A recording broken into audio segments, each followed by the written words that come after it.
لو عندك سيستم اي كوميرس في صفحة عرض المنتجات أو صفحة منتج معين، بتعمل كويري للداتابيز عشان تجيب بالطبع بيانات البرودكت ده وتعرضه لليوزر. تخيل إنه دخل 1000 يوزر في نفس الوقت على الصفحة دي. طب لو مليون، طبعا ريسبونس تايم كبير، في لود كبير على الداتابيز بيحصل، وده هيؤدي في الآخر إنك بتفقد اليوزرز بتوعك، وهيأثر بالسلب على المبيعات للإي كوميرس. طب الحل هنا إيه؟ أكيد كلنا عارفين هو الحل الكاش. سمعنا كلنا عن الكاش، عشان كده النهاردة إن شاء الله هنتكلم عن الكاش بشكل نظري شوية. هنتكلم عن مميزاته، ايه هي الاستراتيجي بتاعت الكاش، بعض الترمينولوجي بتاعتنا في الكاش، بنفهم بشكل عام الكاش عشان واحنا بنستخدم الكاش يبقى فاهمين هو بيشتغل ازاي، وايه انواع الكاش الموجودة عندنا. في الكاش عندنا مش مجرد تسريع مؤقت، دي أداة ذكية بتحسن الأداء، بتقلل التكاليف، وتخلي التطبيق بتاعك قابل انه يتوسع او قابل انه يبقى. فعندنا الترمينولوجي الاولى بالنسبه لنا، احنا عندنا انواع الكاش بشكل عام، عندنا اكتر من نوع. احنا طبعا يهمنا اتنين بس، خلينا ناخد نظرة سريعة على الانواع بتاعة الكاش. خلينا نقول في كاش احنا كلنا عارفينه اللي هو البراوزر كاش. في عندنا نوع تاني اللي هو السي دي ان، اللي هو بيبقى كاش للستاتيك فايل، موجود متوزع بأشكال مختلفة على كذا سيرفر، موجود في أكتر من منطقة على مستوى العالم.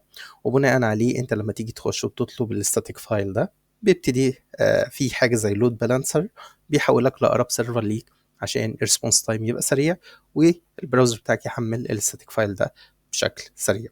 الستاتيك فايل دي بتبقى سواء كانت جافا سكريبت أو سي اس اس أو صور. اشهر الخدمات هي الكلاود فلير وال اي دبليو اس الكلاود فرونت. عندنا نوع تاني من الانواع الكاش اللي هي البريسيستنت كاش، ودي المقصود بيها اي كاش بنقدر نكتبه على ستورج او على هارد درايف او داتابيز. والنوع الاشهر واللي احنا ان شاء الله بنخصص كلامنا اغلبه الفترات الجايه عليه هو الميموري كاش. وفي نوع رابع او خامس بقى اللي هو الديستريبيوتد كاش، اللي هو ممكن يبقى البريسيستنت كاش او ميموري كاش بس موزع على اكتر من سيرفر، وتحديدا هنستخدمه في ديستريبيوتد ترمينولوجي.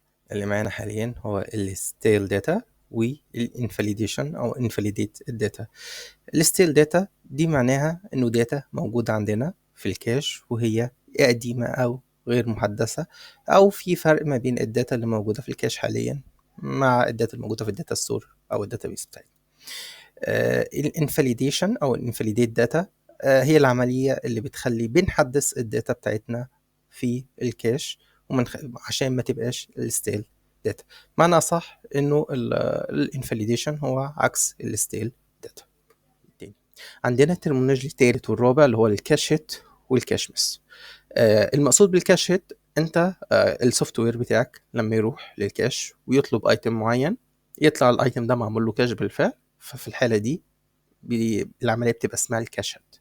طب لو الايتم ده مش موجود في الكاش، ايه اللي بيحصل ساعتها؟ ساعتها بنقول كاش مس، وساعتها بيبقى فيه كذا تصرف منه ان احنا بنروح بالفعل لل بنروح بالفعل للداتابيس ونحدث الكاش عندنا. طيب، ايه هي استراتيجيات الكاش بشكل عام؟ الاستراتيجيات الكاش هم كتير جدا، انا هتكلم عن اربعه بس هم اشهر اربعه بالنسبه لنا. خلينا نقول استراتيجيات الكاش. هل انت هتكاش اثناء الكتابه ولا اثناء القراءه؟ نقول ده الفرعين الاساسيين اللي عندنا. طبعا احنا زي ما قلت هو عندنا اكتر من استراتيجيه، بس خلينا نقول في الاساس انت هتكايش اثناء الكتابه ولا اثناء القراءه. طيب مين اللي هيكايش؟ هل هي الداتابيز ولا الكاش نفسه هو اللي هيكايش الداتا ولا الابلكيشن بتاعك؟ فخلينا نقول الاستراتيجي الاولى اللي هي بتسمى الكاش اسايد. هنا في الحاله دي ان الابلكيشن بتاعنا اول حاجه بيروح للكاش بشكل مباشر وبيساله انا عايز الكي الفلاني، هل هو عندك في الكاش؟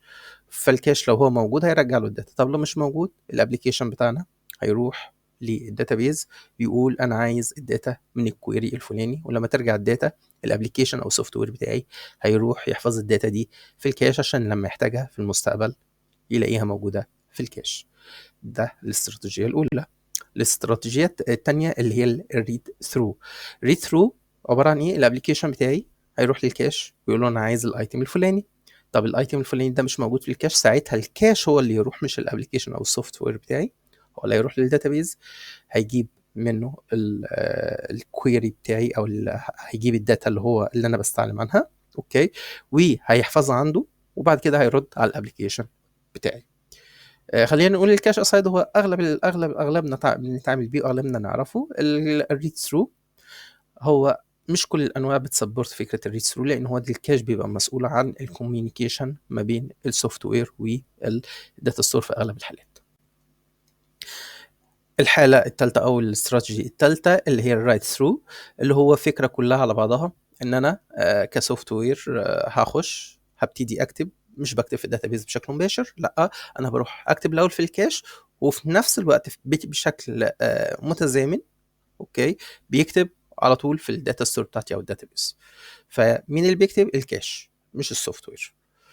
عندنا التقنيه او الاستراتيجيه الرابعه الرايت بيهايند، وعندي فيه هي بتستخدم في نفس الوقت الرايت باك، وهي دي هي فعالة جدا في حالة انه انا حابب عندي كتابة كتير على الداتابيز، اوكي، وحابب اقلل فكرة الكتابة الكتير اللي بتحصل في نفس الوقت على الداتابيز بطريقة فعالة.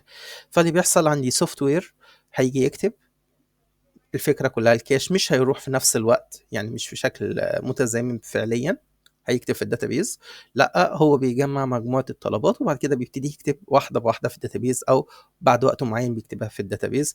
خلينا نقول بتصور تاني، هو ممكن ان انا كسوفت وير هروح للكاش هبتدي اكتب، والكاش في وقتها بيرن امر مثلا في الكيو انه يكتب في الداتابيز، بحيث الداتابيز في الوقت دي لو ما لهاش ضغط هيبتدي يكتب بشكل مباشر. طبعا هنا في ممكن يحصل لنا مشكله ان هو الكاش عندي في داتا مش موجوده في الداتابيز، فممكن الداتا بشكل ما او باخر ما تكتبش في الداتابيز، فيحصل هنا في كونفليكت في حاله انه الداتا ممكن ايرور او ايا كان هيبقى ايه الوضع، الداتا دي مش هتتكتب بشكل ما او باخر في الداتابيز، بس هي موجوده عندي في الكاش، فهنا بتبقى في مشكله. بغض النظر ان هو عندي مشكله تانية، ان عندي داتا موجوده اصلا في الكاش ومش موجوده اصلا في الداتابيز وانا مستني انها تتكتب هناك.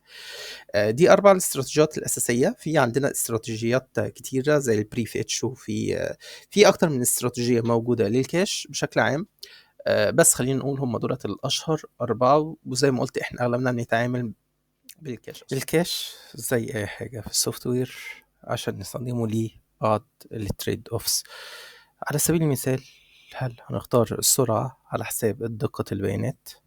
هل هنهتم بالميموري ولا بحجم الكاش أكتر؟ هل هنهتم بالكاش هيت ريتشيو ولا الإيفيكشن بوليسي؟ المقصود بالإيفيكشن بوليسي هنا إن عملية إخلاء الكاش أو إن إحنا نفضي الكاش دي كل قد إيه، وهل هي مانيوال ولا بعد وقت معين؟ تمام. طبعا في احتياجات معينة ان انا ممكن كل 5 دقايق هفضي الكاش اوتوماتيك، بعض الاحيان لا انا هفضل مكيش لحد ما السوفت وير نفسه يروح ويعمل ابديت للكاش. فهخش انا هنا في التريد اوفس دي، هل انا محتاج اطول فكرة الكاش ريتشو اللي هي كم مرة الكاش هو اللي هيرد عندي بالداتا اللي هي كاش الداتا، وكم مرة هيروح يحدث الداتا بتاعته من الداتابيس. تمام. فكرة ان انا هل محتاج انه الكاش يفضل اطول فترة ممكنة عندي من غير ما اروح للداتابيز، ولا انا محتاج الداتا عندي حديثة اول باول؟ احنا عارفين الكاش بيبقى بيسرع عملية القراءة، بس عملية الكتابة ممكن بتبقى معقدة نوعا ما، فلازم اخش في تعقيدات الكتابة بتاعت الكاش مقابل ان اخد قرايه سريعه ولا لا. هل هستخدم الديستريبيوتد كاش ولا اللوكال كاش؟ طبعا في حاله الديستريبيوتد سيستم لا غنى عن الديستريبيوتد كاش. امتى استخدم الكاش؟ لو انا عندي قراية من البيانات بطيئة، إن أنا باقرا من الdatabase في بطء معين أو في تأخير في الردود. باعدّي أو باطلب data بشكل مستمر، والdata هي من غير ما تتحدّث. تكلفة logic معيّن أو إن أنا أجيب query معيّنة من الdatabase كبيرة بالنسبة لي. عندي عمليات قراءة كتير موجودة، فأنا قراءة تحديدًا من الdatabase، فأنا في الحالة دي هاستخدم الكاش. لو في communication بيتم بين 2 service وعندي تأخير أو في صعوبات في الnetwork والbandwidth ما بينهم، في الحالة دي ممكن أستخدم الكاش. في حالة إن أنا وليكن إن أنا عندي جزء من الكود باحتفظ بيه بالبيانات بشكل مؤقت، فأنا وهاستخدم البيانات دي من وقت للآخر، فأنا ممكن أستخدم في الحالة دي كاش.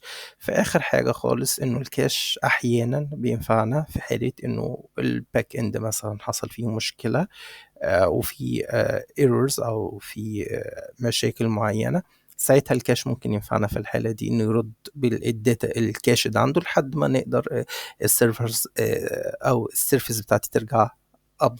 وبكده إن إحنا نكون النهارده خلّصنا الجزء اللي بيتعلّق بالشرح النظري للكاش. إن شاء الله المرّة الجاية هنشرح الجزء الخاص بالLaravel وكل ما يتعلّق بالdrivers بتاعة الكاش الخاصة بالLaravel مع أمثلة عملي عن الكاش وخصوصًا الRedis. شكرًا ليكم ومنتظركم الفيديو القادم إن شاء الله. السلام عليكم.